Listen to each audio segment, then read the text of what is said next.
સુરતમાં સમાજને લાંછન લગાવતો ગંભીર કિસ્સો સામે આવ્યો। લીંબાયતમાં પાડોશીએ કિશોરને વેચી વિધર્મી સાથે લગ્ન કરાવ્યા। સુરતમાં સમાજને લાંછન લગાવતો કિસ્સો સામે આવ્યો છે, જેમાં કિશોરને બીજી વાર હિન્દુ યુવકને રૂપિયા 2 લાખમાં વેચી મારી અને ત્રીજા યુવકે સિવિલ મેરેજ માટે જીદ કરતા ભાંડો ફૂટ્યો હતો।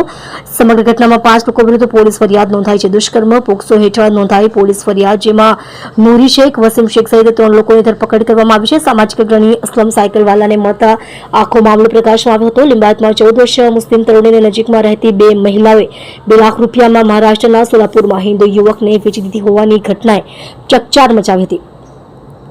આ સગીરાને પહેલા પણ વેચવામાં આવી હોવાનું અને ત્રીજી વખત વેચવાના પ્રયાસમાં બહાર આવતા પોલીસે 5 વિરુદ્ધ ગુનો નોંધી આ કાવતરાના સૂત્રધાર ગણાતી નૂરી શેખ, તેના પતિ વસીમ સહિત 3ની ધરપકડ કરી હતી। ઘટના બુધવારે રાત્રે પ્રકાશમાં આવી હતી। લીંબાયતની વસાહતમાં રહેતી 14 વર્ષીય મુસ્લિમ તરુણીને નજીકના વિસ્તારમાં રહેતી નૂરી શેખ, તેના પતિ વસીમ શેખ અને ફરઝાના નામની મહિલા લગ્ન માટે વેચી દીધાની માહિતી સામાજિક અગ્રણી અસલમ સાયકલવાળાને મળતા આખો મામલો પ્રકાશમાં આવ્યો હતો। 14 વર્ષીય મુસ્લિમ તરુણી કેટરિંગના કામ માટે છેલ્લા કેટલાક સમયથી આવી રહી હતી। લીંબાયત વિસ્તારમાં રહેતી નૂરી શેખ તેના પતિ વસીમ શેખ અને ફરઝાના સાથે મળી સગીર અને તરુણીઓને યુવકોને લગ્ન માટે વેચી રહી હોવાની માહિતી લીંબાયત પોલીસ ઇન્સ્પેક્ટર NK કામલિયાને જણાવવામાં આવતા તેઓ દોડતા થઈ ગયા હતા। ડીસીપી ઝોન 2 કાનન દેસાઈ પણ આ ઘટના જાણ્યા બાદ પોલીસ મથકે દોડી ગયા હતા। પોલીસે જેઓ પર છોકરી વેચવાનો આક્ષેપ હતો તે નૂરી શેખ અને તેના પતિ વસીમ શેખને પકડી લાવી હતી। બંનેની પૂછપરછમાં સગીરાઓની હ્યુમન ટ્રાફિકિંગનો ઘટસ્ફોટ થયો હતો।